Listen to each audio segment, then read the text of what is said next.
AJ, El Presidente, Eddie Kane University. Hill gon' heal, regardless. You, Buchanan, Bethel High School, by way of Three Man Weave, LLC. Michelle, producer, Faith Overseer University. You can catch this wave from the Marlins to the Mariners. Doing things you can't believe. It's the Three Man Weave. What up, what up, what up? You guys are back with your favorite pod's favorite pod, the Three Man Weave podcast. It's your guy Cannon, Washington fan extraordinaire, and I'm here strictly to cut the cap, and that's a fact. Cut the cap. Look, we back with a brand new episode 110, which means your boy's been doing it. So we back with episode 110. With me as always, I got...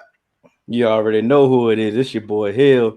Hill go Hill regardless, baby. Let's get it. Hey, and you know who it is. AJ, Mr. Shooting Sleeve on my drinking arm, baby. Talk to him. Talk to him. Y'all know y'all can catch us on all major podcast platforms. Three Man Weave. Simmons had it. Instagram, Twitter, 3manweave _. You can email us at podcast.3.man.weave@gmail.com. It's going to ease in, fella. We're going to ease in. Yeah. Ease in. Fact. All right. I'm gonna pull the reins back in. But before we get started, man, I just want to give a big shout out, man. We got hey, Facebook users, before you come in here talking shit, I'm about to drop the instructions for you. Talking about Hill Mike. Now, while you doing the instruction, I told y'all I'm gonna be full ready, equipped, and ready to go. I just had my headphones that day. I was, remote. I'm here. Headphones, mic, laptop. Oh, don't worry. Oh, don't worry. Ain't no issue today, baby. Ain't no issue today. Oh, and the cup full.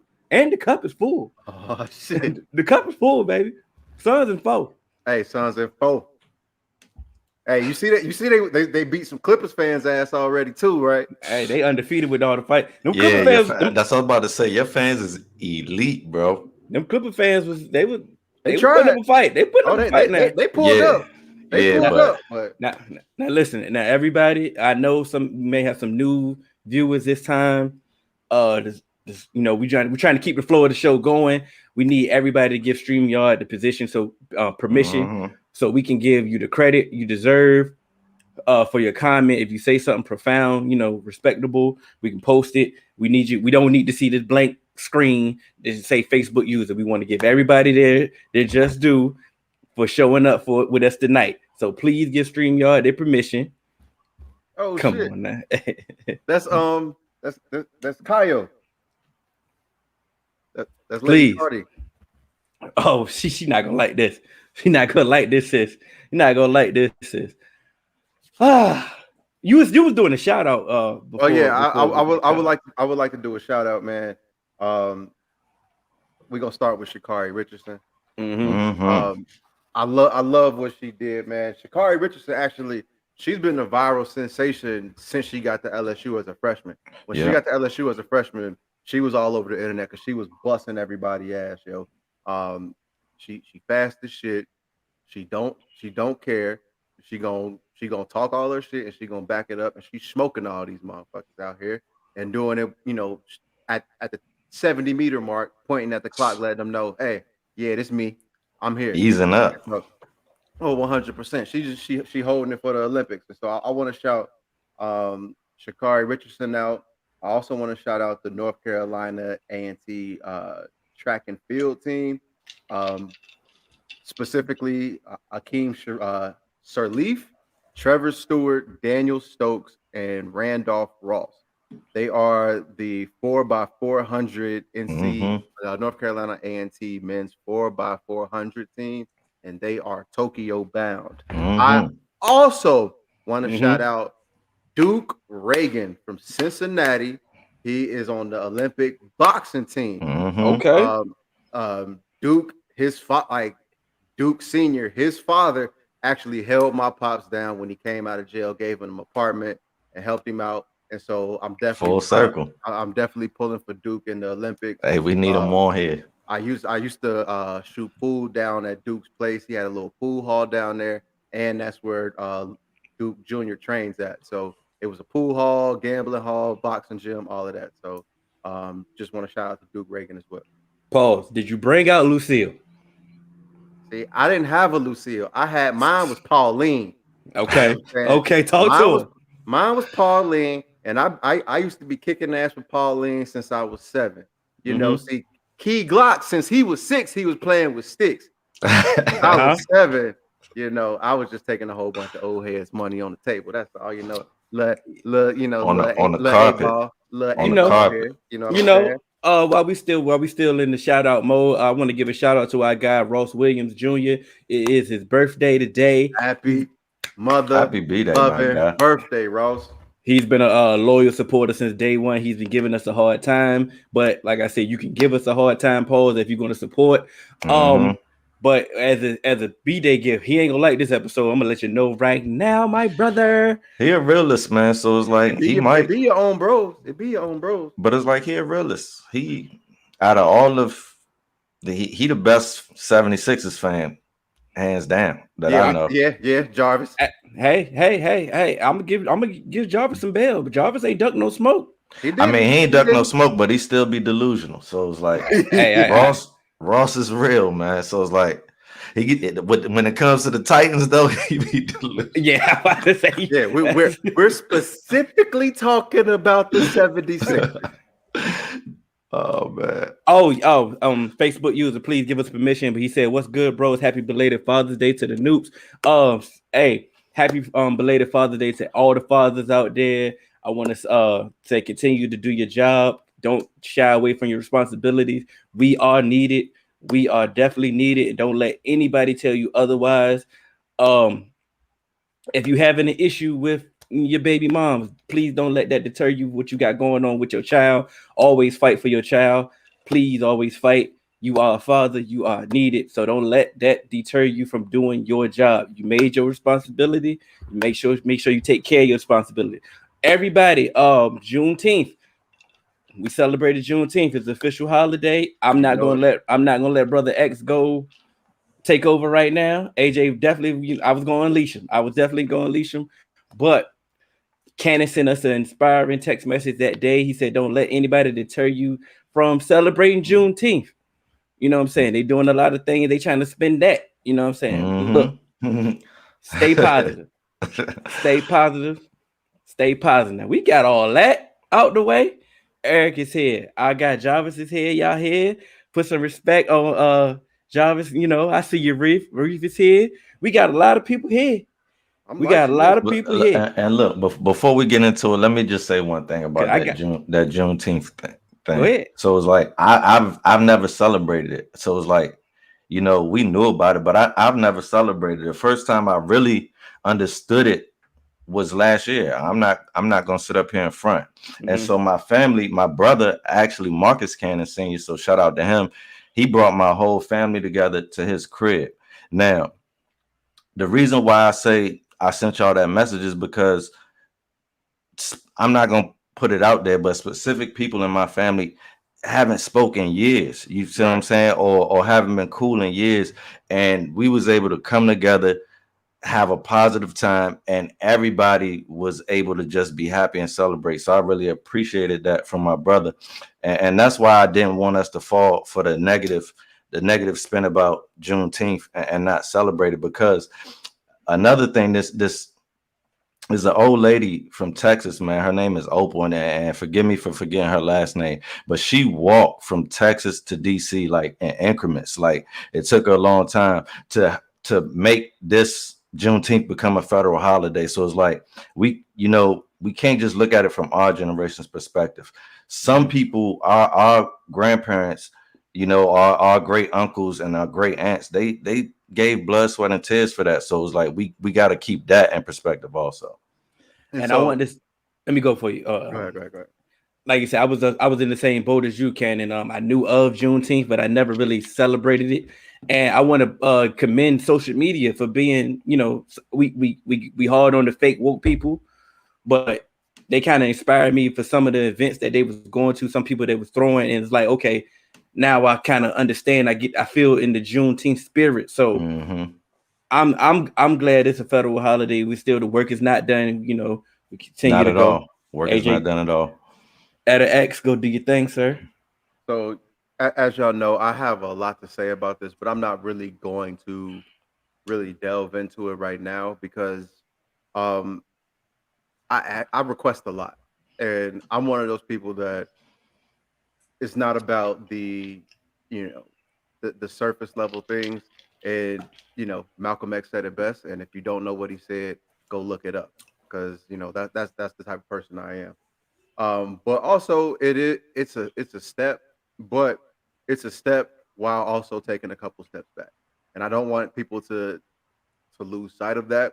They gave people a holiday, and in 15 states, they're making it illegal to teach about why this is a holiday now. So although you know, to me, I don't think personally, I'm not for what Juneteenth stands for. To me, Juneteenth is not necessarily like a Christmas or anything like that. To me, Juneteenth is more so of a day of realization, a day of Mm-hmm. understanding, Mm-hmm. and for those who don't know, should be a day of education.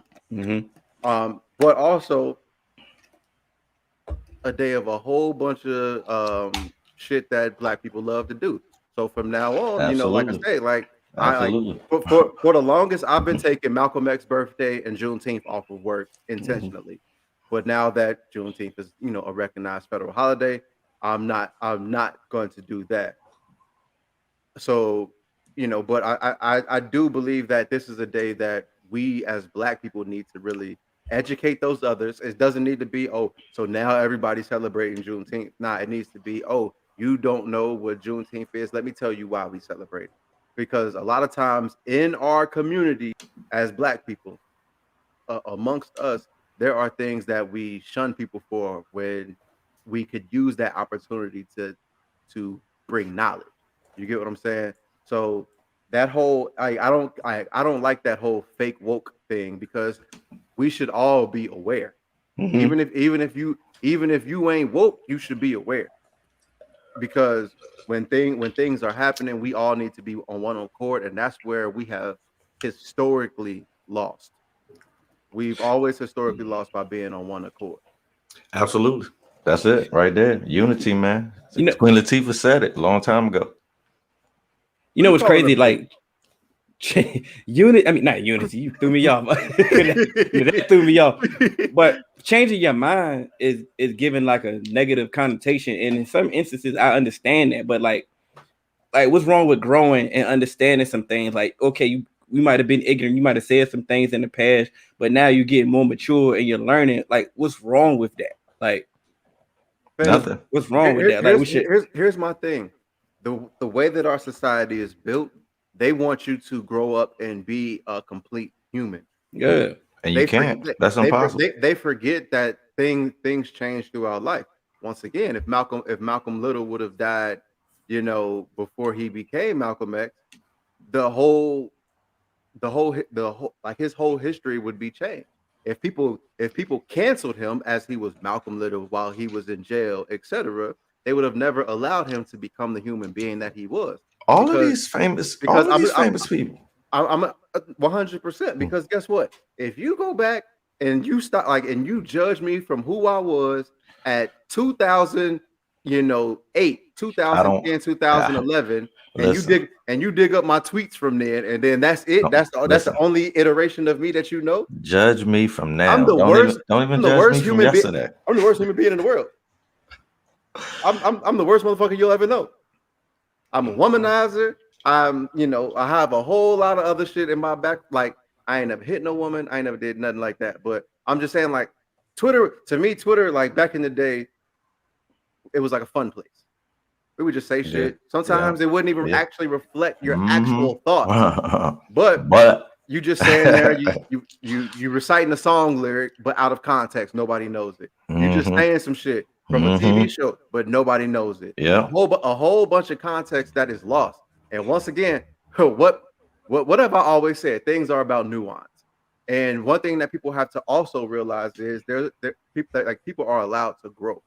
Like you look at some of like your your biggest figures now, like as much as I like to talk about Malcolm X, you even look at Martin Luther King. You have to remember how old Martin Luther King was when he died. You know what I'm saying? So think about where he was, and then 5 years before that, and what he came to be, and what that was as far as being on this young man's plate. Think about where you in your life have actually felt like you've truly matured. And then think about that. Like I even say it with, Tupac. Look at the expectations people had for Tupac. And the realizations that he was coming to. And the way that he could speak. And the way that he was putting words together. And how big of a, icon he was. And I don't care where you stand on the Tupac, Biggie, pendulum. But what Tupac was doing, what he was saying, the things that the message that he was starting to portray, his poetry, etc. That's heavy shit for somebody who's 24 years old, 25 years old. You get what I'm saying? All of them, even Biggie too. 100%. But you did say one thing that I wanted to make a comment on, and then I knew I was gonna hit. But we got to get this show moving. Go ahead. But just the fake woke people, I don't like that comment either. But I know why they say that comment is because 100%. There's a such thing as people being too woke, and there's a movie out on Netflix. It's called Awake, and y'all should watch it and just see what happens to a person if you don't get any sleep or rest, bro. And some of these woke people, they are too woke, and they just need some rest because they've been woke so long that it's out of context, like you said. So that's why they do it. But without further ado, how y'all want to get this thing cracking for real? Hold on, before we get it cracking, have you seen Four Kings yet? AJ, have you started watching it yet?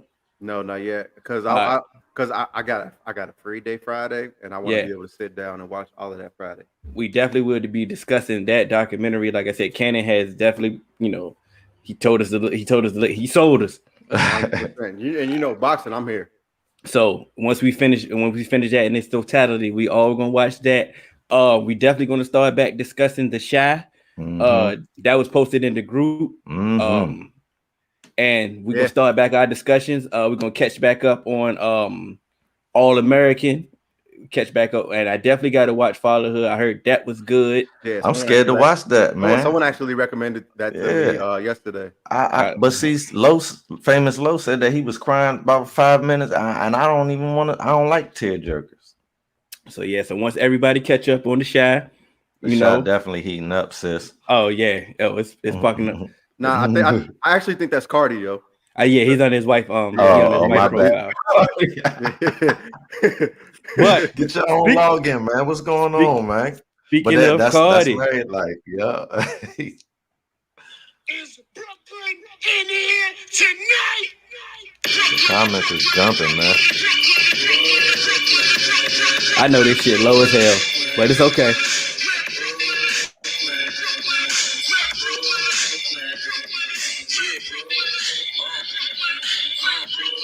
Kyle, you gotta hold it down.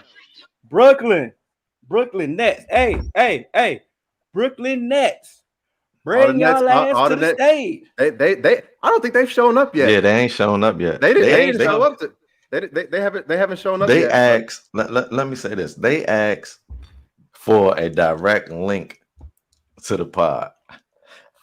And I just said, okay, knowing that I'm not sending no direct link because the pod has been in the same location forever. So it's like, come on now. You gotta scroll the group. That we got to do. So that must mean we got to do a better job at promotion, and we just got to do a better job. I'm gonna just take accountability on that. You know what I'm saying? For some reason they don't know, we gotta make them know. We gotta let them know. But hey, Brooklyn, I thought it was Nets in 5. Nets in 6. I thought it was Nets. It kept changing. Nets in 6. It kept changing. I mean, Kevin Durant was the best player in the world, right? We here now, fellas. We here now. We 20 minutes in the show. We starting off with the Nets. Let's go. And Cannon. So all right. Cannon, go ahead, Cannon. Cannon, the floor is yours. So Kevin Durant is the best player in the world. Uh-huh. Right? He is. And I don't deny that. Right now, I think Kevin Durant is probably the best player in the world. He can play on both ends. He could do it all. He bounced back from this Achilles. He was able to stay healthy even though he missed games. But when you're the best player in the world,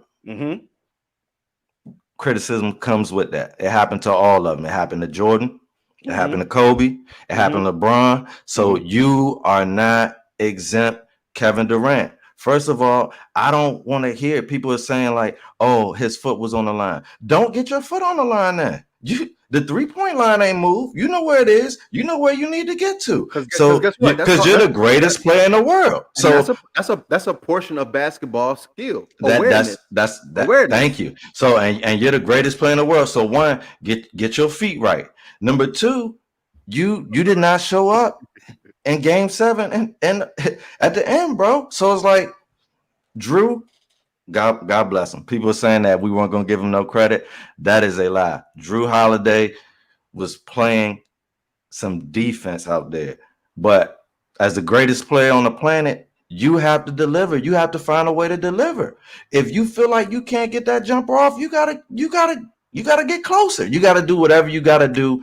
And if it was anybody else, if it was Kobe, if it was Bron, if it was Mike, they do that. They're getting criticized in that moment. And I know everybody's gonna say, "Oh, Jordan didn't get criticized." That's a lie. You wasn't there. Don't talk to me if you wasn't there. I was there. I used to have to go to school and defend Jordan the same way that I defend my players now. So I remember it. So nope.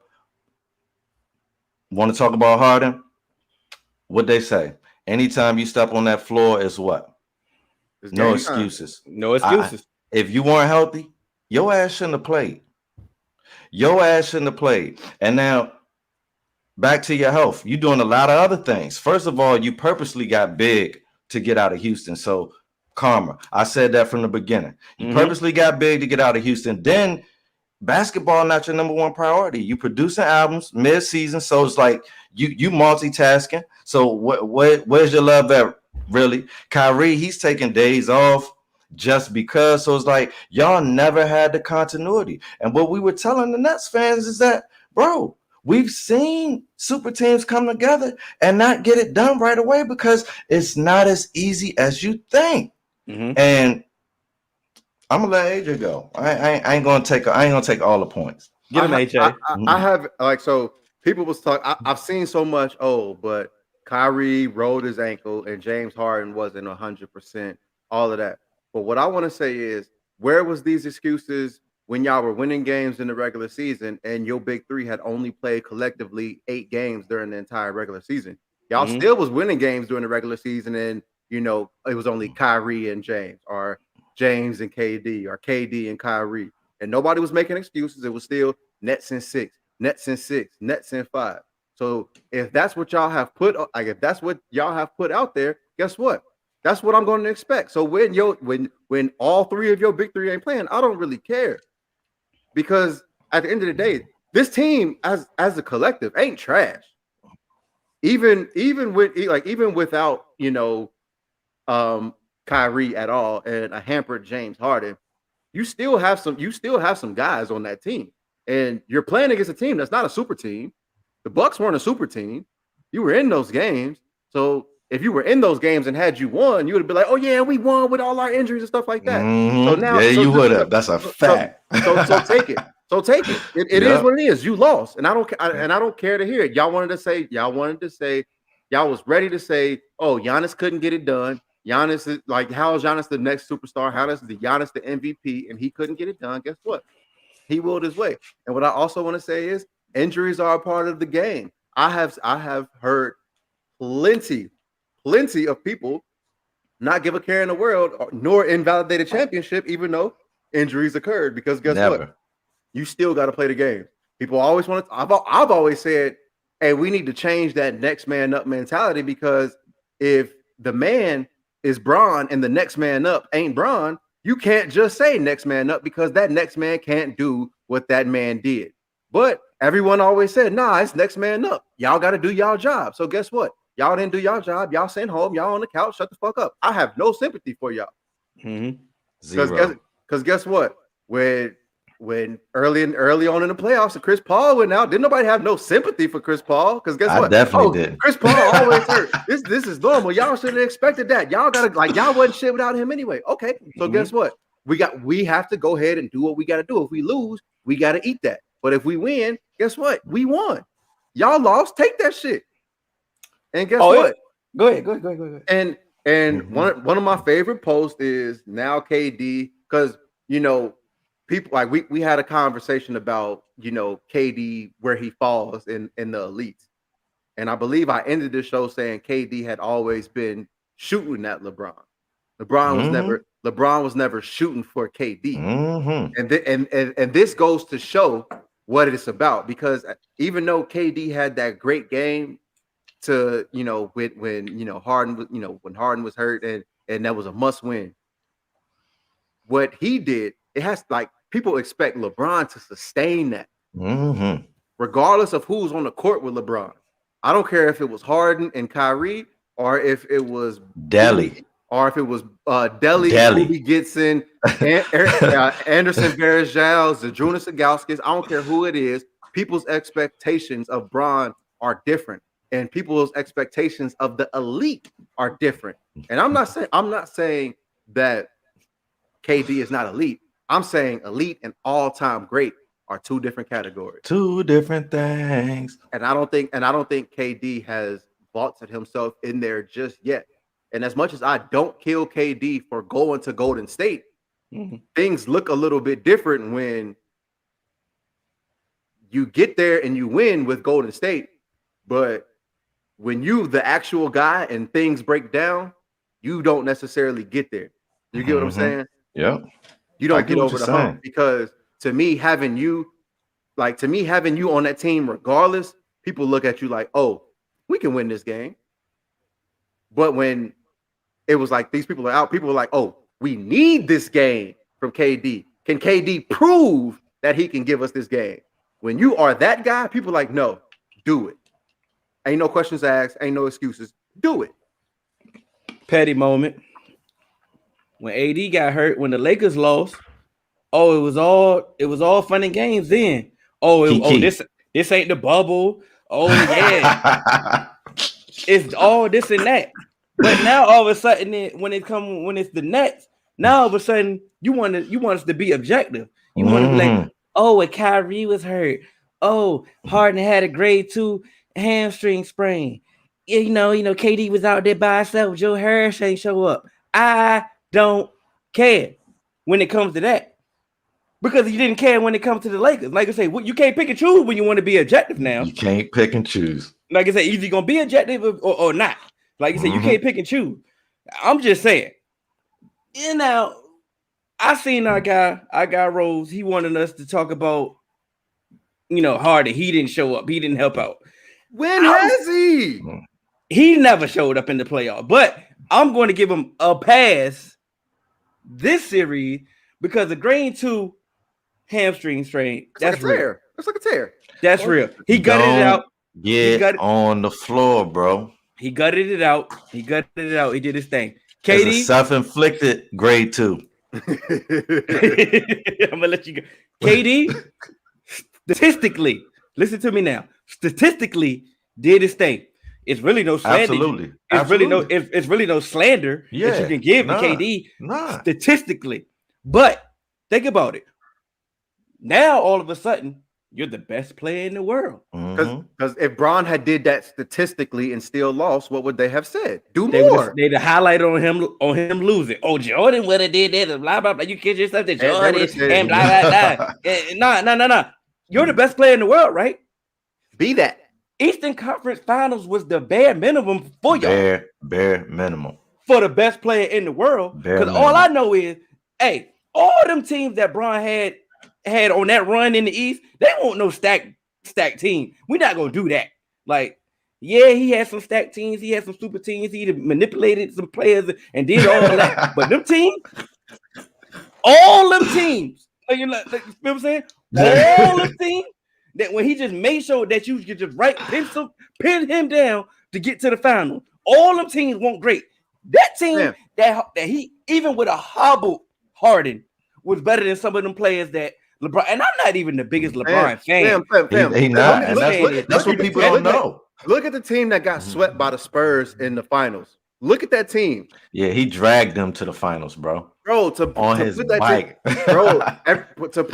To get to the finals, I don't care how weak you thought the East was. Yeah, that team, bro. Come on. We only to the finals. But we only thought the East was weak because Bron was just dominating. That's it. That's really what it was. Because as soon as he went to the West, now they're saying that the West is weak.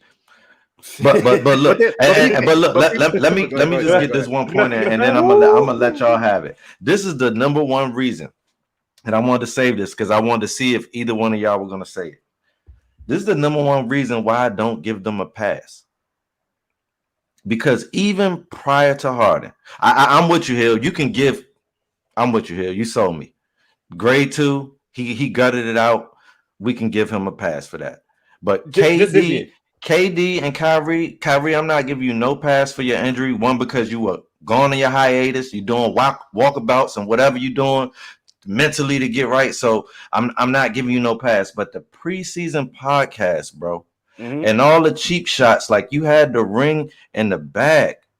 You just looked at paper. You was like, me and KD, that's an automatic chip. Forgetting your own history past, Kyrie, you have been injured 80% of your NBA career. And matter of fact, 80% of your national basketball career. Since you got to Duke, you've been injured. That's why I don't consider him a Duke player, because he didn't play at Duke. You're not a Duke player. Thank you, bro. You've been injured a lot of times. Like when Bron came back to Cleveland, you hurt your kneecap, and he couldn't rely on you the first time they faced Golden State. This is what you have done. So preseason, when I said I'm not scared, like people were saying, I said I'm not scared at all because I don't even believe that Kyrie is going to be there.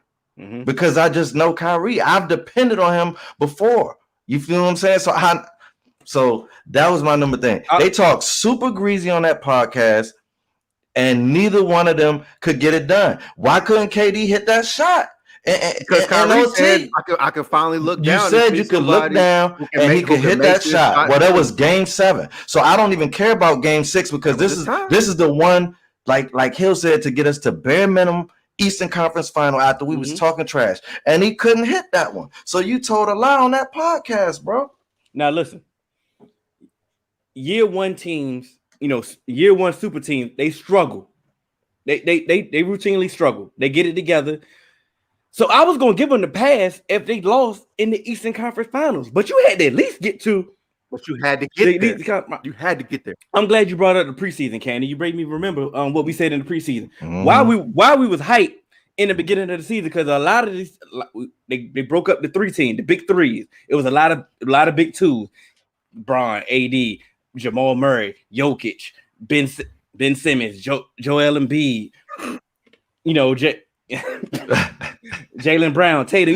It was more so parity in the league with everybody was having a big 2. So we was excited to see how to lead, but they tried to manufacture. They tried to manufacture a championship, and kind of I'm gonna give Mike Johnson, since he's here, I'm going to give him his praise. He said you cannot skip adversity for a championship. That's a loosely quote from Mike Johnson, but you can't skate to a championship. And here's my thing.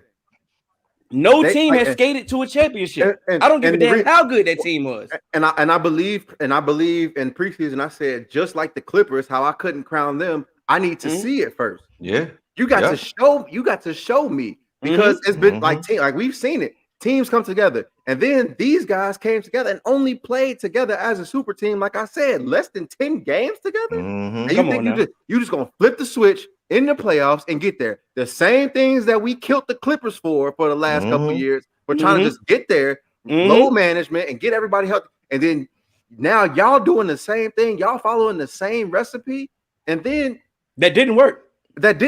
And then, like I said before, y'all didn't care about defense. You didn't care. You just said, fuck defense. We just gonna outscore y'all. And we said defense all the time. All season, we was like, but who can they defend?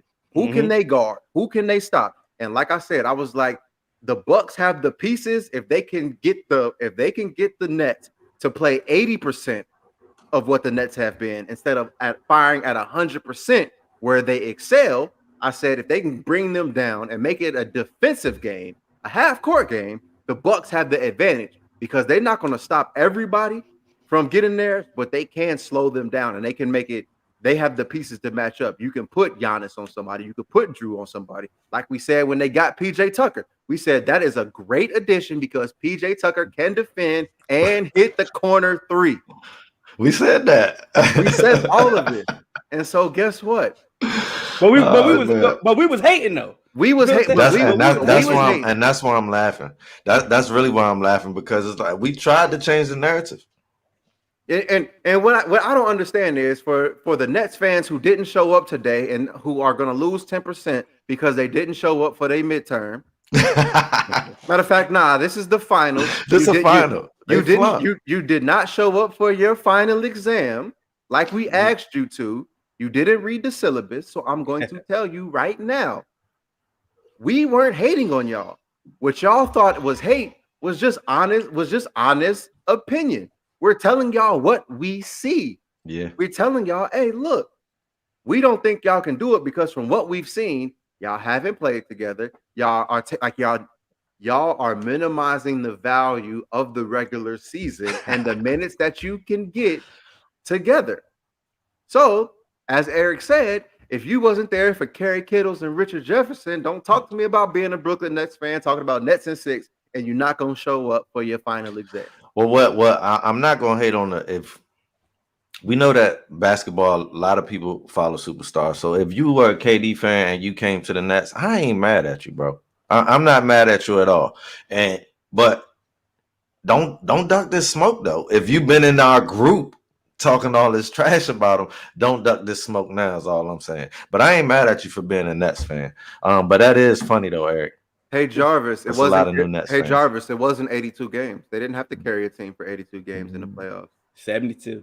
But the thing about it is, they in trouble next year.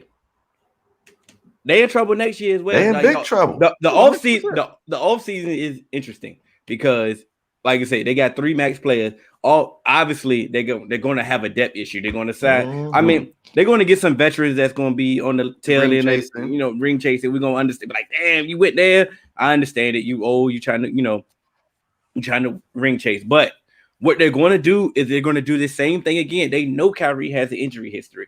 They know KD is getting older. They know. Maybe Harden's getting older. They're gonna try to manipulate the same regular season next year with load managing and they're gonna manipulate the regular season again, and they're gonna still have a chemistry issue with no depth. They don't have an elite coach that can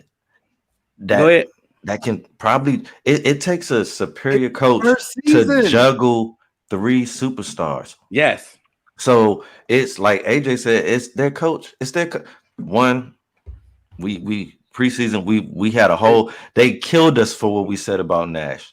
They slaughtered us, bro. They called us race baiters all time. Even when Nash agreed with us, even when Nash came out and agreed with us, people called us race baiters. The way he hugged KD made me further know that we was right. Because he was like, "Thank God, bro." Oh my God. Because I'm just so happy to be. I'm so happy to be here. Boy hugged that boy. He hugged it like that was a long lost child. Come on now. And everybody always talks about Phil Jackson. They say, "Oh, he had it easy." So it's like there are a lot of that. Doug Collins had some of those same players that Phil had and couldn't get it done. So it's like it takes skill. Here's my thing. A lot of people talk about how coaching doesn't matter. I can't remember if we had the conversation in the 3-man weave group or if that ended up being in like one of the JDF groups. Shout out to JDF. But I think that was our group. Yeah, someone said that coaching doesn't matter, and what I said is even if it goes beyond the X's and O's, no, we don't. Regardless, no, I'm talking about the person that said that. No, I was talking out loud to the comment. I'm sorry.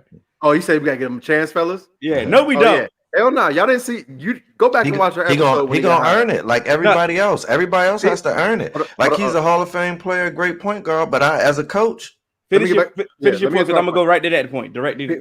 People say that coaching doesn't matter, and that's not true. Because I don't care how great of a player, like how great all-time great players that you have, people shit matter when it comes to coaching. Managing personalities matters.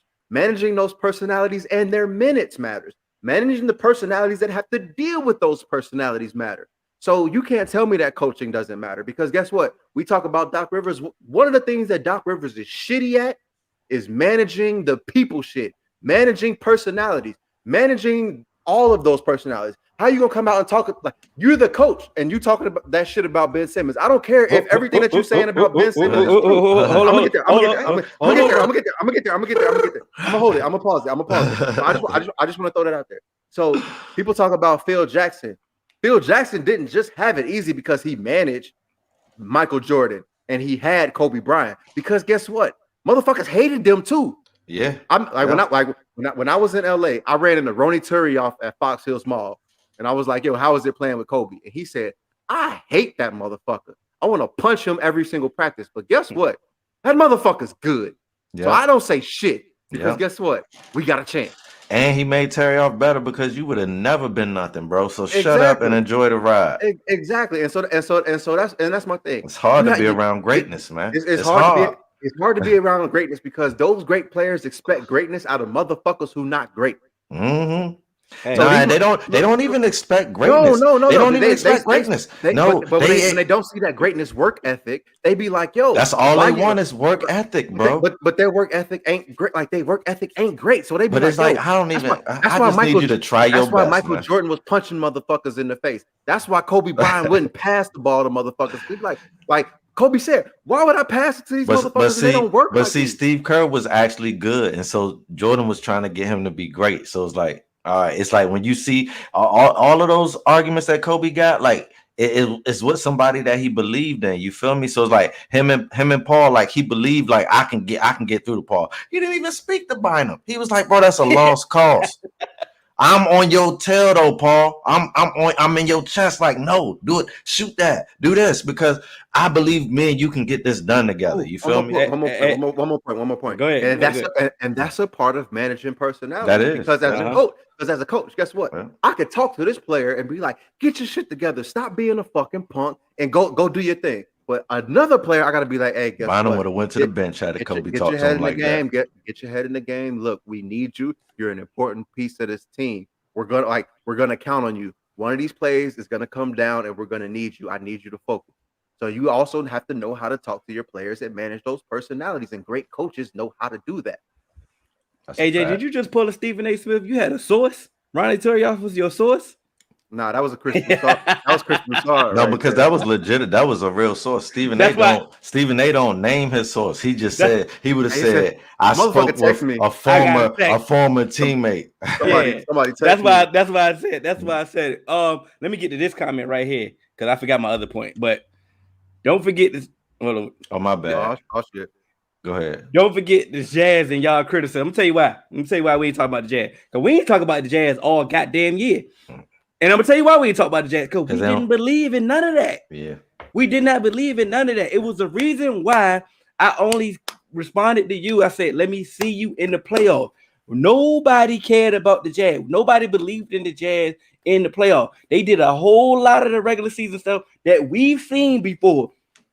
We've seen teams just run through the regular season, lighting the threes up, just playing good. And next thing you know it, they the number one seed. And next thing you know it, they got a chance. Nobody gave a damn about the Jazz. They told y'all that All-Star break. Well, don't nobody play with the Jazz.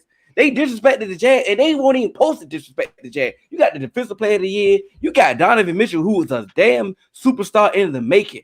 And we don't care. We had no faith in the Jazz. That's why they didn't get no criticism. And that's why they only got this rant right here. But you know who about to get some criticism? Them damn Sixers. Ben Simmons, bring your bitch ass to the stage. This is for my kids, bro. This is for my kids, bro. Even though what they do is wrong. Come on now. Come on. Hey. What them Sixers at? Bring that ass to the stage. boy. Look, man, y'all should be ashamed of yourselves. Because guess what? Why? Why? Because I'm gonna go first. For the last 3 years, I've been telling y'all y'all need to trade Ben Simmons' ass. And everyone was like, nah, you gotta play this out. Ben Simmons, he on his way. He ascended. He gonna be one of the top guards. He gonna be one of the top 3-and-D players ever. You just watch. You can't get rid of an asset like that. And I'm telling you, 100% of the time, I've always said, hey, great teams get out too early. Bad teams get out too late. And what happened? It's too late. This motherfucker's a shell of himself, and you cannot trade him for nobody.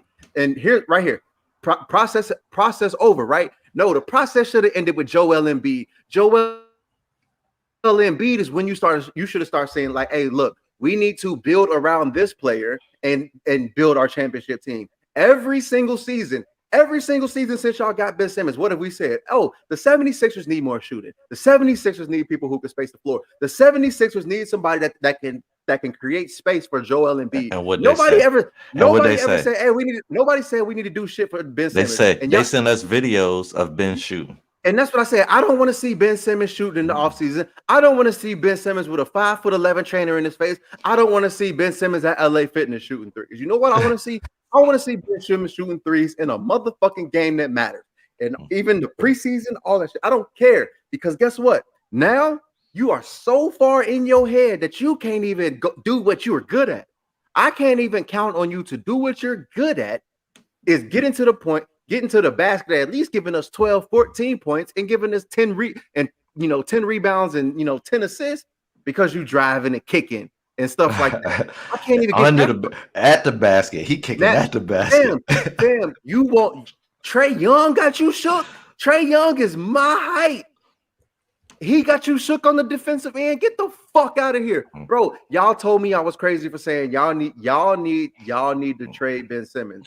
Y'all could have traded Ben Simmons and got a nice haul 2 years ago, even last year. Y'all didn't do it. Y'all told me I was nuts. Why would you trade an ascending star? Yeah, they did say that. But here's my thing. Here's what I've always said is look at businesses. Businesses, they don't just look at the now and what's happening now and say, okay, and bank on improvement. Good businesses, they forecast and say, can we improve by doing something different and making a shakeup, or should we just continue as usual? Amazon didn't just say, hey, we're going to be a book service and just continue that ascension. No, they forecasted and saw where the market was going. If we kill analytics guys, we also need to kill whoever's in the front office of the 76ers, be it as their analytics guys too. How you an analytics guy and you know that the game is a 3-point game and you got a motherfucker who won't even shoot past 10 feet? AJ, I think subliminally you coming at me too, though. No, you did tell me that. You did tell me that. And that's why I feel you coming at me, and I feel that I owe you an apology. I owe you an apology. I owe you an apology. And I accept that, because I'm not only just talking to you, I'm talking to everybody, because I've said it on this show too, and I got killed for saying you need to get rid of them. And because now only reason I gave you pushback because you quick to pull the trigger on a trade.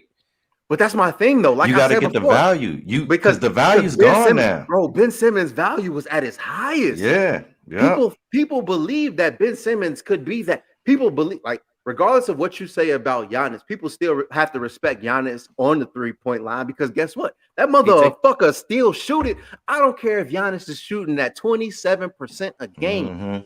He's letting it fly. He's letting that thing fly. He's still gonna take it. Ben Simmons, you don't even have to worry about that. I'm going to give you pushback right now, because you keep saying his value's down. It's at an all-time low for him right now, today. Yeah. Okay. Today. Yeah. Right.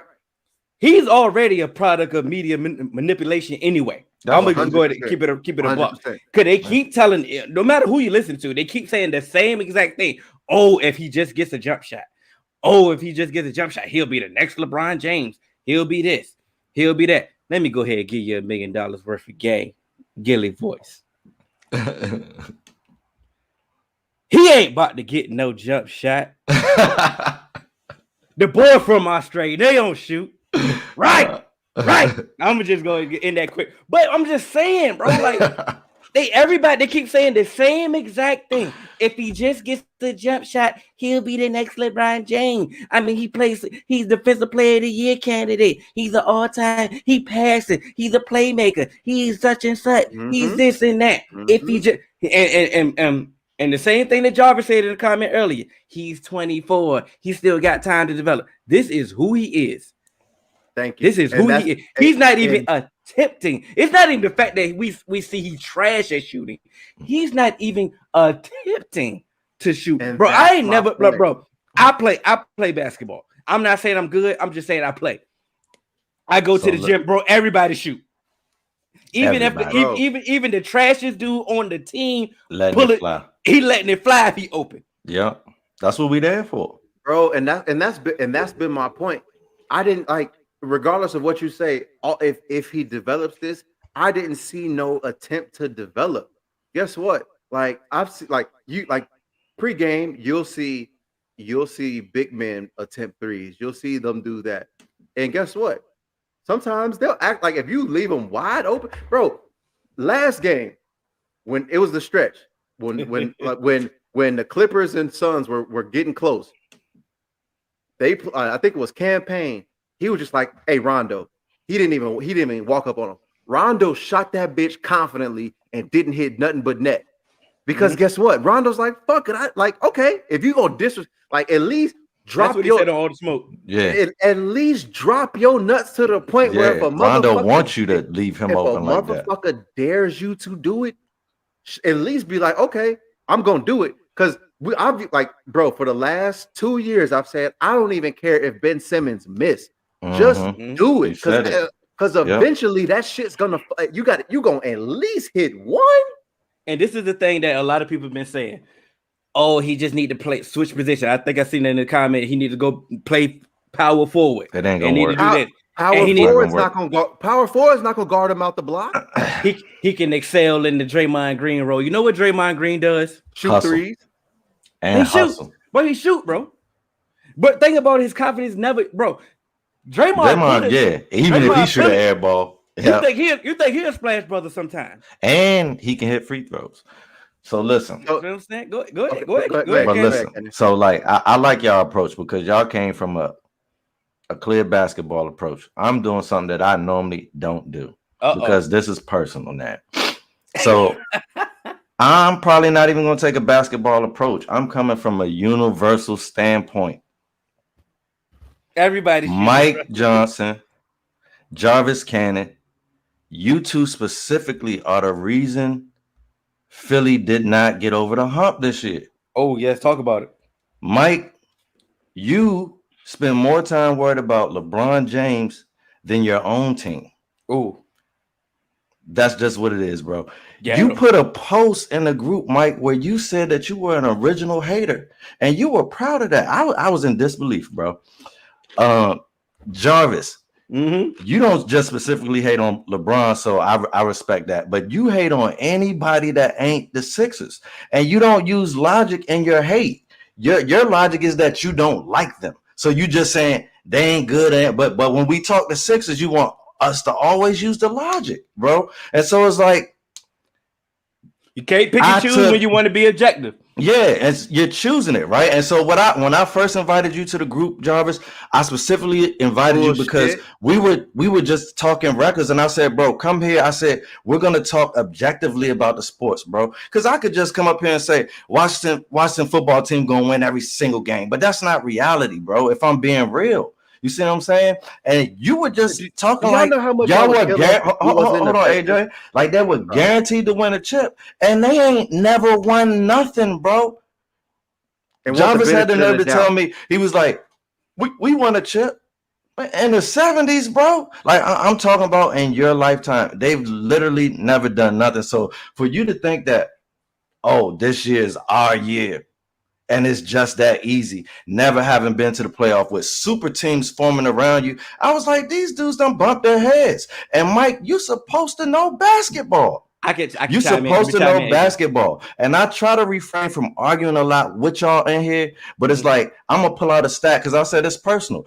I'm probably the only person in here that's made money off basketball. So it is what it is, man. They The thing is- lost because of karma, yo. Y'all got to do better Oh, next year with that, man. It's definitely. I'm gonna go directly. If we getting personal with people, I'm directly go to Jarvis Cannon. I told him because he got amnesia all of a sudden. I didn't tell him nothing. I told him all year. I say, wait till the playoffs. He say, nah, don't tell me about the playoffs. We talking about the regular season. Show me love now. I say, whoa, my brother. Y'all a contender, right?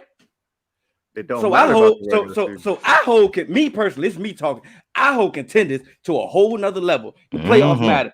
The same reason that we didn't care. The same reason that we didn't care that the Celtics was an 8th seed, 7th seed, whatever seed they was, we lit their ass up as soon as they lost, right? Because they were still considered a contender because they got playoff pedigree. Yep. So I'm like, okay, cool. You talking all that regular season jazz, all that. Let's see what they do in the playoffs. And what they do in the playoffs. Now all of a sudden, you're ready to get rid of Ben. You're ready to get rid of Ben, but you making all you counting all your predictions. Oh, I got this prediction right. I got this prediction right. Tell me about your Sixers prediction since you still talking. AJ, hold on. I had to apologize. AJ. Marcus Morgan also been paid from basketball. I ain't the only one. Marcus Morgan, but he be talking like he know what's up. So shout out to Morgan.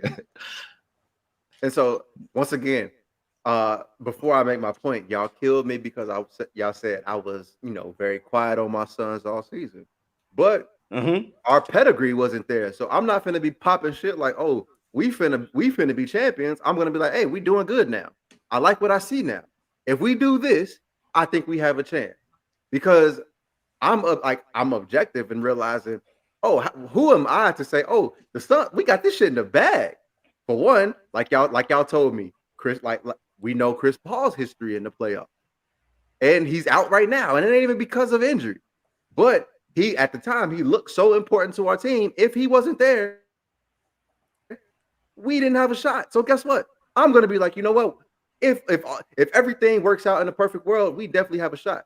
But being the fan that I've been of all of my sport teams, I know this shit ain't perfect. I'm not finna call my shot and be like this. We finna do this. No, when we win, we win.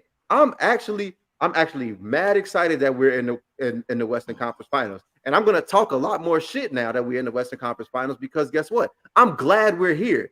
Like this is kind of like where I saw like our not necessarily like our ceiling, but this is where I was like, okay, if we get here, we have succeeded. Anything else is a plus. And so now I'm finna just have fun with this shit because I'm happy to be here. This is a place we've been before. And it's a reason why I didn't talk shit about the Lakers because I told you, Hill. Because you talk about, we didn't talk shit about the Celtics because they had expectations and we considered them a contender. That's why when I said, we the second seed and y'all that y'all coming in as the 7th seed, and I was like, y'all are still betting favorites because y'all are the return, like y'all the defending champions. I'm not finna come here and say, oh, we about to bust y'all ass. But like, bro, I know what LeBron is. Exactly. You can't fool me. Like, I know what this is. I'm like, yo, like when I tried to bait you. I did too. Now, when it's only a few shit you could bait me on, and that wasn't it. I'm like, nah, like let's just see how this shit plays out, and that's what that's what I've been doing. I've been happy. I've been celebrating during the games and stuff like that, but I'm not about to be talking shit to nobody because guess live what? You got it, Mike. Mike, you got it live. I understand because I know what y'all want to do when we do lose if I talk shit. So I'm not gonna get y'all that satisfaction. But and now all y'all motherfuckers at home who would want to talk about me. Now it's funny that we came at Mike and we came at John, but I don't want to think this birthday boy get his hip for none of this. It's your birthday, but you show nothing. You a day one. You a day one supporter. Ross has been emailing us. Ross has been sending us DMs. Ross we need more Celtics topics. I mean, we need more Sixers topics. We need more. We need to talk about JoJo. We need more Embiid topic. Why isn't Embiid the Hall of Famer, the greatest player ever, the greatest big man ever? Like, we're not gonna let you slide. We're not gonna let none of that slide. But we got time. I'm not home. But and I seen Jarvis say he needed a camera, so they feel like they want a rebuttal. Ha! I'm glad you said that. We just downloaded promotion. We just downloaded the Hi-Ho app. I'm definitely going to drop the link in the group. Hi-Ho? Yeah. That's what it's called. I didn't name it. I didn't name it. That's what I'm gonna say when they answer. Hi-Ho. Yeah. Listen, professional. We downloaded the Hi-Ho app. The Hi-Ho app is definitely a video chat app that lets you video record yourself, your questions, your rebuttals, your statements, whatever you got to say, and we can upload it onto the show. So now you can feel that you're on the show, you're part of the show. You are say what you got to say. We giving y'all the platform. We gave y'all everything that y'all want to do. We let y'all comment. We putting your comments up. We giving you videos. We put it on the YouTube. Ross, you've been on the YouTube. Whatever y'all want to do. Hey, Mike, if you want a rebuttal with a video, we'll throw you on the YouTube. Yeah, we are. It's all love at the end of the day. We are a part of the people, and let's understand that we are a part of the people. We're not just saying that for cap versions. I mean, because we are a part of the people. So, like I said, we got that going on. But I do want to shout them, all three of them out though. I do. Y'all do talk trash because they support us. But y'all are here, and I do respect that about all three of y'all. So listen, whatever I say, it's all love at the end of the day. I do want y'all to know that. So don't think, Jarvis, when you see me that is on. You feel me, Mike? Don't think that it's on when you see me. Ross, we still doing a 3-point shootout, and I got my own facility now, so I'm just practicing. So it's like, know who I'm betting with. Cannon and Foe. Exactly. With the sweet. And if Jarvis won't smoke, he don't want none with me. And let me with me. Let me say something, because I didn't call out Mike. Mike really played basketball. Yeah. Mike really played ball. I don't want no smoke with you on ball, Mike. You said that you want to do it in live. I'm not getting on no live with you and no basketball, bro. That's dead. I'll strap Mike up. I've seen his game. Go ahead. You can. Mike got a jumper. I know his scouting report. I do too. And it's nothing that I can do with Mike. I already know that, bro. Hey, I've seen the scouting report. I've seen the scouting report since 2005. I was there. But go ahead. But no. So let me. Mike hit a big shot. I seen Mike hit a big shot before. Mike was good. Mike. And that's the problem we have with Mike. Because we know Mike can. Because we know Mike can ball. We know he understands ball, and then he say something crazy. It's crazy. So we've called out Jarvis, we've called out Mike, we've called out the Nets fans who didn't show up for their final. I want to call out Mr. Roosevelt Hooker. Yeah. Mr. I'm gonna delete some posts because I think it might be a little bit outlandish. Yeah, this is Mr. Receipt himself. Deleting posts. Mr. Receipt, but I'm gonna call you Mr. Layaway for right now, because you only gonna keep that post up if it's if it hit. And you said Draymond Green over Ben Simmons, and I was actually waiting for this episode because I was gonna shoot you some bail, because I was gonna be like, as crazy as it sounds from a talent perspective, at Draymond's peak, especially in the playoffs, you would actually want him over Ben Simmons, especially from what we've seen from Ben Simmons over this year and last year. Because guess what? Ben Simmons and Draymond Green, as much as people talk about Draymond Green and the shit that he says about being one of the greatest defenders ever, he's still a good defender. Yeah, come on. Like he's still a great defender. He's still an extremely plus defender, especially in today's age. And also, he's a great leader too. Hold on now. He's also a great facilitator. Also a great facilitator. People talk about how he might give you 2 points, but he gonna give you the double with points not included. But that means something, because guess what? You know what to expect from him. You're not like what you're expecting in the point stat sheet from Draymond is a plus. He doesn't necessarily regress in the playoffs when it comes to plus. Ben Simmons will give you 14, 7 and 8 in the regular season, but come playoff time, give you 5, and then who knows what else he's gonna do in the rest of the stat sheet. At least Draymond is consistent, and so, and it takes me back to my point of when people talk about the bubble championship doesn't count. To me, the bubble championship is one of the hardest championships to ever win because with no crowd, role players played above their head because like one of the things that history has shown is role players perform under what they do at home. Mhm. So you have to average home and away out. That's why the series doesn't start until an away team wins, because that means those role players did what they're above what they're normally doing away from home. And so Draymond Green, as much as you want to talk about him, in that offense, he's not a role player. In that offense, he does exactly what he's supposed to do. He facilitates, he gets boards, he gives energy, he defends, and guess what? Like you said, Cannon, he's a leader. He really is. He really is a leader. Regardless of what you said, Draymond Green is what Patrick Beverley thinks he is. And he's also an enforcer. And so it's like you need that on your team too. Like he's first online whenever something go left. He's the guy, and he ain't backing down from nothing. So it's like he give your team a backbone, he give it leadership, and he bring all of those on the court skills that AJ mentioned. Plus, regardless of his 3-point percentage, it's like Rondo mentality. If Draymond is open, whether it's transition, whether it's in a half court, it's flying, bro. It's flying. Oh, and he ain't scared to blow past you on the dribble if he got to. Either way, he's gonna get some shots up. You've been tagging us in all the videos all of season.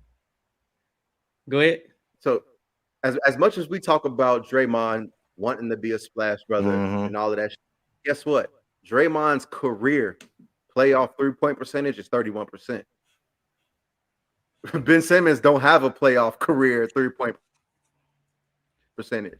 My thing about if we want to break that down, like go ahead. My thing about this comparison, like I said, I asked him, I'm like, are you bored? Because I thought he was trying to be funny. I'm thinking about Draymond was a 2nd-round draft pick. He didn't really have expectations. He's shown us a resume of what he can do, what his skill set is, and what he brings to the table. We had expectations for the number 1 overall draft pick, Ben Simmons. Like, you supposed to be a superstar at this point. Like, with your skill set, we just said if you just add a jumper, but that's why I was saying the question. I thought the question was just lopsided because I'm like, we're easily going to just take Draymond Green because what he brings to the table, we know what he's going to bring us to the table. We know what he's going to. We're still hoping what Ben Simmons is going to do. Yeah, but guess what? Even at that, like when because I'm gonna take it back to my team because that's just who I watch the most. When Devin Booker came into the league, everyone thought Devin Booker was a spot up shooter. Except can't. And so and as I'm watching Devin Booker, I'm like, Devin Booker has he's an all around offense. He does it all, like from the paint all the way to the logo. He can do it. But they always said that Devin Booker was just a great player getting empty calories on a bad team. But if you look at it through the years, one of the biggest knocks on Devin Booker was his defense. I'm not saying Devin Booker is the greatest defensive player ever, but guess what? He ain't no Mark.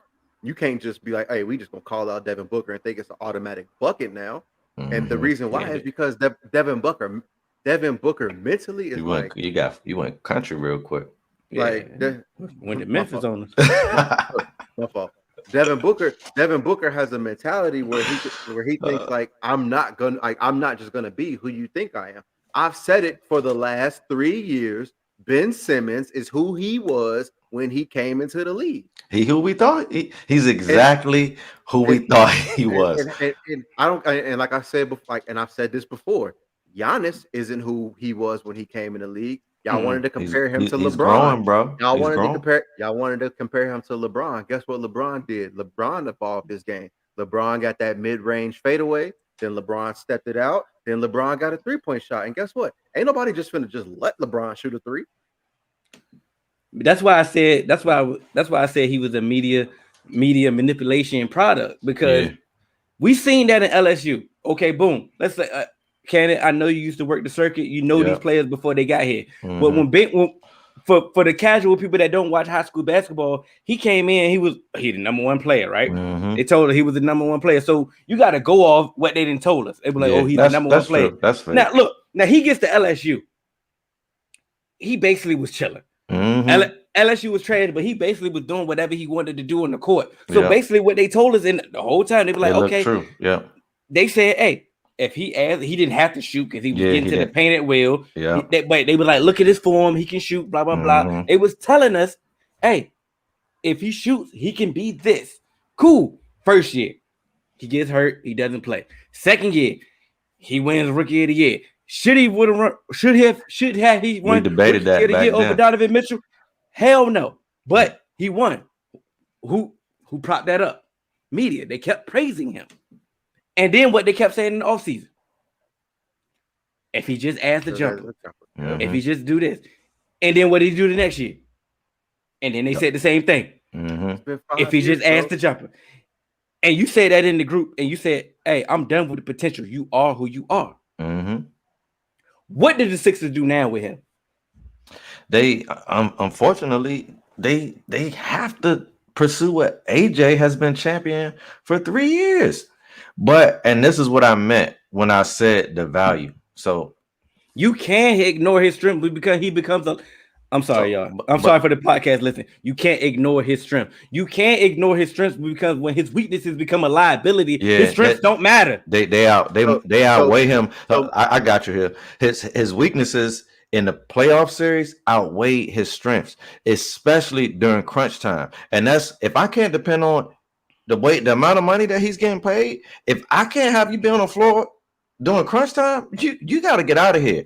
And this is hold on, let me make this point. This is why I say his value is at an all-time low, because if we trade him when AJ says trade him, it's still potential. Like people still believe that this can be the Ben Simmons that Hill was just talking about. All right, now we know it's a far chance in hell that he becomes that Ben Simmons. Is it still possible? Yes, it absolutely is. That's for you, Ross.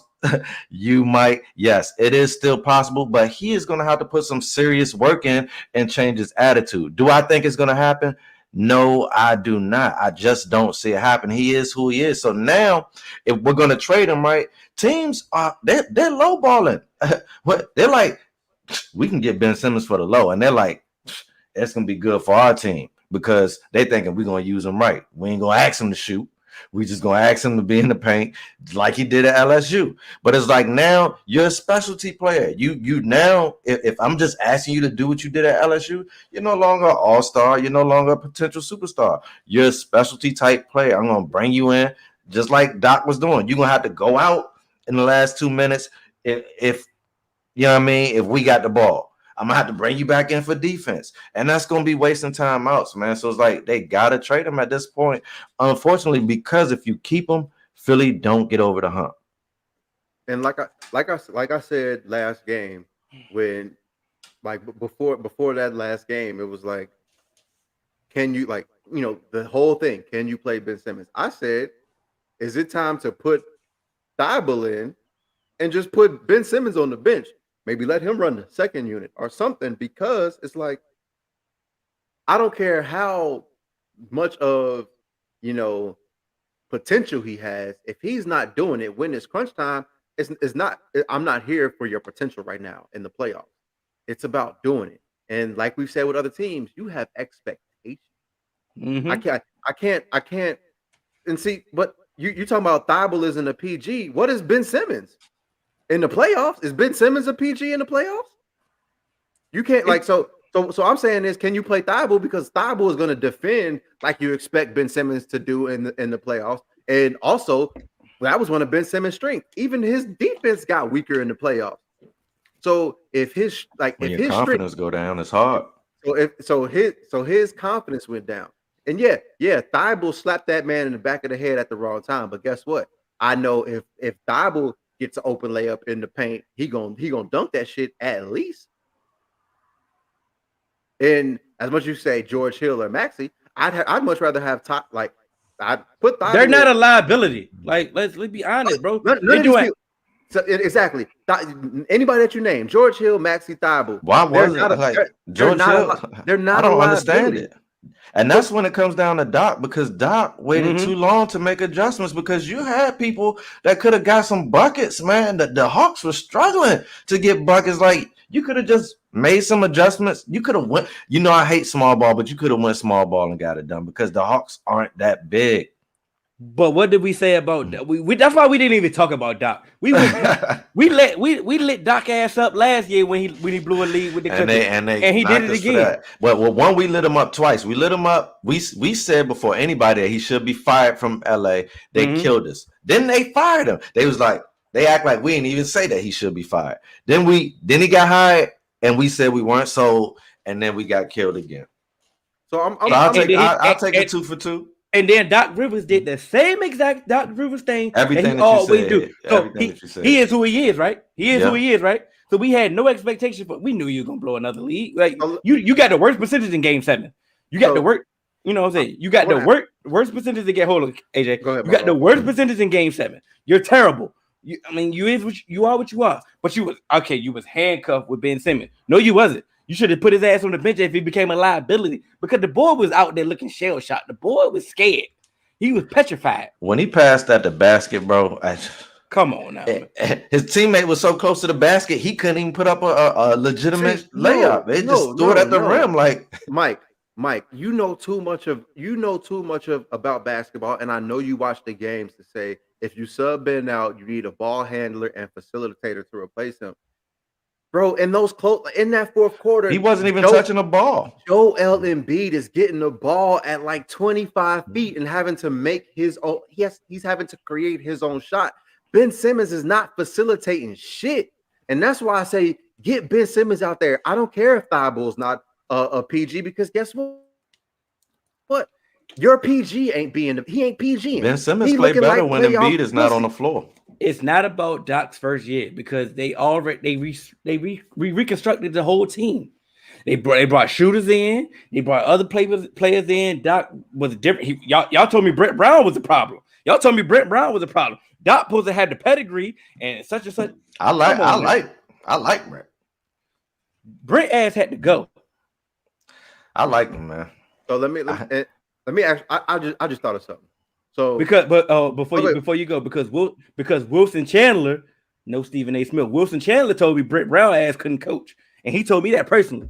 No, Stephen A. Smith. That's Hill. That's Hill source. We name dropping today. Yeah, hell yeah. So Ben Simmons is it's solidified. He's quote unquote the 76ers number 2.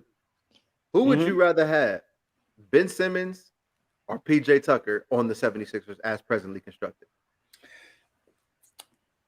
I ain't gonna lie. I still it's like wait. No, the reason why I asked that is because that face right there. Because but it's like we're doing hindsight now. No. Like, I wouldn't have said that prior. It's who you think that this person is. You think that Ben Simmons is supposed to be up here. We don't think this of PJ Tucker. It's not a slam dunk. Hey, I'm gonna take him. Yeah, because it's making you think. It is a slam dunk, because PJ Tucker ain't been hitting his shot. He taking them. He hits more than somebody who don't take them. I understand that, but it's like. But you can't forget, and I hate to bring up regular season. You can't forget about the regular season, because they wouldn't be there without Ben. Okay, but the reason why I'm saying this is because you have and that's why I've been saying you need to trade him, because of the expectation. I agree with the trade. I agree, trade. Like Jarvis said, but you need to get better than PJ Tucker. Oh, and that's you would have gotten that if you traded him 2 years ago. And that was my whole point. And that's what I'm bringing. I'm trying to bring it like. Are we on the same page? I'm with you. No, I'm going to give you pushback on that, bro. 100%. Because I'm telling you, bro. I'm telling you. Today is what is today? June 26th. It's not June 26th, bro. You are terrible. It's 22nd. Yes. There you go. Hey, you 4 days off, bro. Whatever day is June. They got the lottery, they got the draft, they got a whole lot of things to go about, right? We're gonna forget about Ben Simmons' ass in a minute. And then what they're gonna do when it's time to put his ass on the trade block, they're gonna say that same thing in the media. If he just gets a jump shot, if he just Nah, that's over no, with. listen, it's not over with because they're gonna do this, they're gonna say the same exact thing. And on top of that, his contract warrants a hold. Yeah. So no, his contract serious now. So you're gonna have to trade. You have to trade him with somebody, but either way, you're not going to get back a superstar. I don't think he's going. Philly is messed up. Oh, he getting traded, and that's why. He getting traded. But the thing is, I don't. You heard it here first. I don't think you're gonna get. I don't think you're gonna get what you could have. Like, you're not because bro. I'm acknowledging that point. I'm acknowledging that point. But hold on, his contract is so terrible, and he's not playing in the Olympics. Go ahead. What we have seen from his contract. I just think teams are gonna use that as a bargaining chip. They may throw in some expiring contract. They ain't gonna get I don't think you're gonna get someone that can be a difference maker per se. And honestly, I don't necessarily think that may be a bad thing because now you might be able to build some depth around Joel and get the pieces. But I just think that getting another number 2 for Ben Simmons, someone who you can be oh, he's gonna instantly come in and be our number 2. It's gonna look ugly because now I think a lot of hypotheticals. Because now I think what Ben Simmons has put out there, the tape that he's put out there, now you're gonna have to get someone, and they're gonna be like, "Hey, Tobias Harris is our number 2, and then we got Ben Simmons." And they should have never paid Tobias Harris $30 million, but that's a whole nother thing. And that's what I'm saying. They don't have a number 2, and they're not. That might happen number though. 2. This happens. What? That happens sometimes right there. When you get traded. He gonna have a jump shot on another team. I've definitely seen that happen from when I want somebody to hit on my team and then they just can't hit for their life. But what he'll say and AJ say, he ain't even attempting. So we gotta at least see him attempt. He might get hit in Philly, but we don't know. We don't know. Like he had a layup that he passed on the other day. His confidence was so low. We've seen players work on the game, work on their weaknesses. And it still take years for that weakness to become not a weakness. Yeah. Not even a strength. But not a liability. You feel what I'm saying? It took multiple years. Yeah, multiple years. Look at Steph. Rondo and Giannis. We talked about Rondo and Giannis earlier. Even still, like I said before, Giannis shot ain't a strength, but you gotta respect it because he will make it from time to time. They still leave him open sometimes, but at least he is confident enough to do it. Rondo is at least confident enough to do it where he'd be like, I'm gonna do it and believe it's gonna go in. It don't always go in, but I'm gonna shoot that motherfucker like it will. He don't even attempt, bro. Well, don't even attempt. Well, we spent. Go ahead. I was just gonna say I always like to use Steph, man, because Steph was not an immediate superstar. And in fact, everybody wrote Steph off from superstardom. He could not dribble the way that he dribbled now. He could not pass the way that he passed. He could not finish the way that he finished. He worked on all 3 of those things, and he could not be healthy. He worked on 4 aspects of his game to become a superstar. The only thing that he had coming into the league was a pure shot. He worked on all of those other things. So it's like, if you're gonna reach your potential, you are gonna literally have to work at it. And the word on the street is that Ben Simmons ain't really trying to put the work in. And that's what happens a lot of times when you have that God-given talent like a Ben Simmons has, because in high school, and in college, he got to chill. Like you said, he didn't have to have a jumper because 6'10", gliding past everybody, dunking over everybody. He's like, practice? This is easy. Talking about practice. So it's like he don't have the work ethics or the habits to do it now. And Mike, you talk about Rondo had Pierce, KG, and Ray when he came in. It's a reason why motherfuckers didn't like Rondo, because Rondo came in that motherfucker like he was that guy regardless. Rondo came in telling motherfuckers what to do. He was trying to run the show. He was saying, "Hey, we need to do this. I need to do that here." And so, regardless of who Rondo was and where he fell on that totem pole, Rondo was always confident. Mm-hmm. Rondo was always a confident, leader and distributor. And so he knew that he still had to work on his game, especially. Also, they wasn't there his entire career. This is not the same stuff, Mike. Stop that, bro. But let's go back to the Rondo point. Yes, he had KG and Paul Pierce and Ray Allen. Name everybody. You making it seem like the Sixers didn't have a good squad. Like, come on now. Like, we not sitting there like acting like he out there with Matthew Dellavedova. You know, like, come on now. We not doing that, bro. Ben Simmons got to look himself in the mirror and figure himself out. All right. We got a final topic. We even spent way too long on you Sixers. But Sixers fans was here. Yeah, so they deserve it. They deserve an extended time because they was here, they was engaging, they brought up they had some good points. Yeah. So AJ, we got cue the final topic, sir. So we just gonna talk about it because I didn't want to give y'all a whole bunch of I know. We talked about it. We talked about it, but I made an executive decision. Master P, man. Master P, made a pitch online saying he wants to coach the Pelicans and he wants to get into the NBA as a head coach. And he said he would get Zion to stay, he would make them happy, and they would win.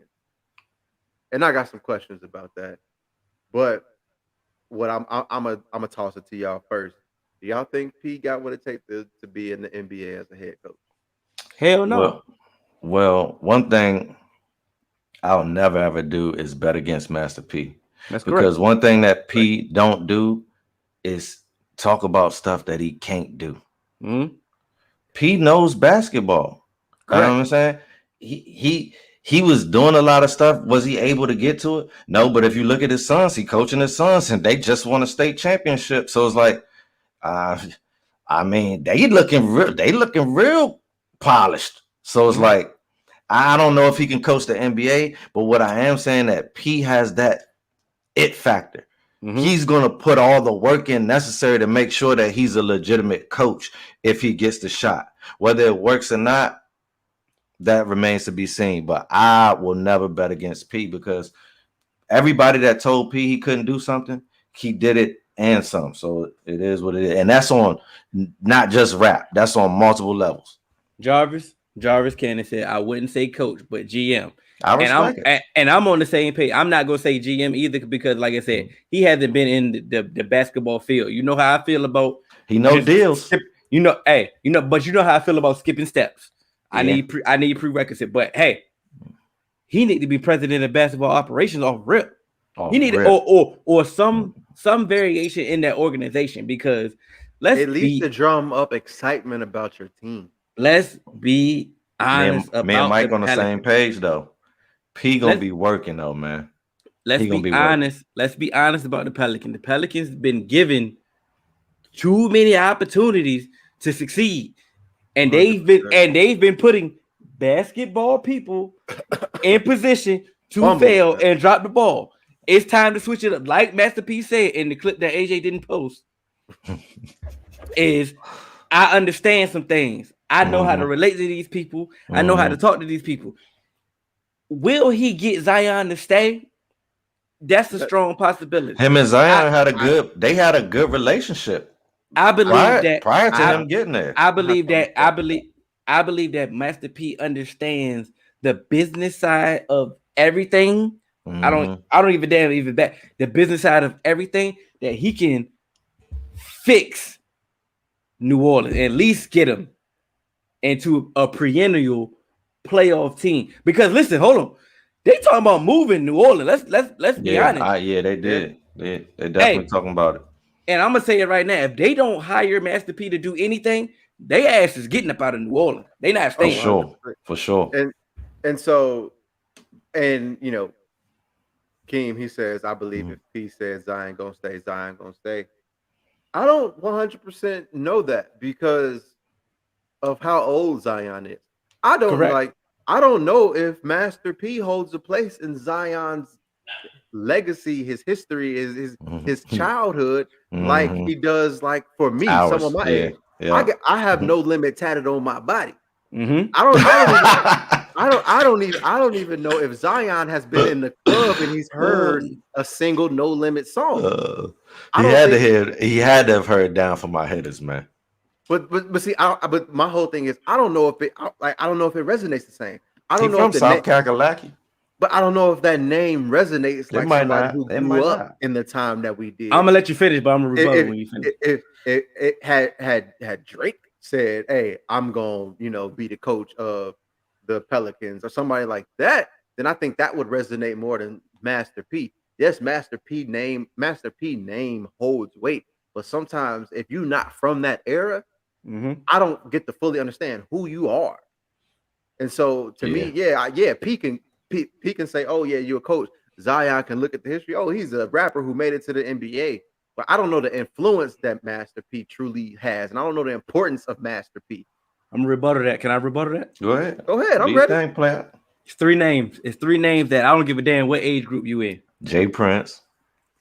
Well, 4 names. It's 4 names. I was gonna say he wasn't. I was gonna say he ain't had Dre Prince on there. I didn't. But I know. 4 names. I know who he going with. Diddy. Yep. Jay-Z. And Master P. And These Jay are 3 Prince. names. And the 4th name is Jay Prince. Because if you don't know, you're gonna get familiar with Jay Prince, and then you're gonna find out. My thing about it, courtesy call. You're gonna get a courtesy call. A lot of these young dudes don't know Diddy. A lot of these but they respect him. Yeah. When Diddy talk, they listen. A lot of old heads can't go and be old heads to people because they're old. They can't relate. They can't see anything. Right. But Diddy walk in the room, I don't give a damn what age group it is. It's gonna gravitate towards him, and they're gonna listen. Jay-Z walk in the room. I don't give a damn if your first album you heard was 444. When he walks in the room, you're gonna gravitate towards him. Master P has that same exact effect. They might not know a damn song that Master P has. He been on the Forbes all their life. Their whole life. Right. And they've been watching the Forbes. They've been watching the Forbes. And on top of that, Master P is the ultimate hustler that we know. He's still the ultimate top 10 hustler. All you gotta do is talk to you. 100%. And he gonna say, even if you don't know him, he can see. I believe that. If you give Master P a chance to talk to you, you're gonna leave sold. Period. And that's what, if you watch that documentary, that's what everybody that ever came across him said. But before you go, I'm sorry. Before you go, I'm not saying this is going to be the end all be all for Zion, but all I'm saying, Zion's going to give him an opportunity, right? And he's going to have to prove himself. 100. And like Cannon said, when has Master P lost? Right. I can't say when has Master P lost. I mean, everybody took a loss, but you know what I mean. Here's my thing. Yes, I think he could. Master P's name alone will make Zion listen. All I'm saying is I don't know if that's enough for him to stay. And I don't know if saying Master P will be our new head coach is going to be like, hey, Zion and your whole family, we happy now. Okay. I did not say. We know you ain't say that, but that's just he was just being a gentleman. And I know. I'm just saying. I'm responding to Master P by just saying you gonna make Zion happy. And I am not vouching for Master P to be a head coach in the NBA. Right. I am vouching for Master P to have a Magic Johnson role for the Pelicans. Okay. That's all I'm vouching for. 100%. So we on the same page. Now, like I said, if you talking about coaching, Zion be like, you got this last year's in my contract, and we better make the playoffs. You know what I'm saying? You better get it right. You know what I'm saying? But that's a good point right here from Cannon, Marcus Cannon, Master P. I feel like that he's gonna bring some players to New Orleans who ain't there. Because like Hill said, especially if you give him a magic role where he could just talk to these guys and have he's gonna sell, because that's what he does. He's gonna sell New Orleans. Who better to sell New Orleans than Master P? No, who's better to sell business? There you go, Hill. Everybody but if it's New Orleans business, it's even better. But everybody got their own brand outside of basketball, and everybody got their own brand, right? Who's better to make some Master money? P gonna teach you how to be rich forever. Come on now. Come on now. I'm just saying it's been rumors that they ass can be leaving New Orleans. If you trying to keep them in New Orleans, you got to pull out the stops. Yeah, you got. If you're trying to stay in New Orleans, like I 100% agree, you got to pull out the stops. And Jarvis, we about to wrap it up right there. Boosie gonna get them moved way faster They going to the G League. Yeah. That- Boosie is the we good. That social media team will be in shambles. We funny, man. we good on Boosie being on anything other than courtside. Put your pussy on live before I get $1,000. In a whole Kappa shirt. Goddamn Boosie. In a whole Kappa shirt, man. Hey, but listen, this was fun. We had a great time. Y'all see how it get when y'all show up. You know, more engaging. You know what I'm saying? We letting the 22 off. We letting the 22 because it's definitely not the Draco. You know what I'm saying? You know what I'm saying? Baby Remember, nine. Baby nine. And look, ain't no Harlem switches Night. on that. The nights when he was shooting the You know, pop. This is episode 110. I want to thank everybody that joined us. I want to thank everybody that's going to watch the playback. I want to thank everybody that's still supporting us. We are still here. Roosevelt, let's shoot one. Come on, Rose. Come on. I do this, Rose. This you can catch all major podcast platforms, 3Man Weave, Instagram, Twitter, 3Man Weave _. You can email us at podcast.3.man.weave@gmail.com. I'm Hill. That's Cannon. That's AJ. Sons and Foe. And we ain't not with the echo.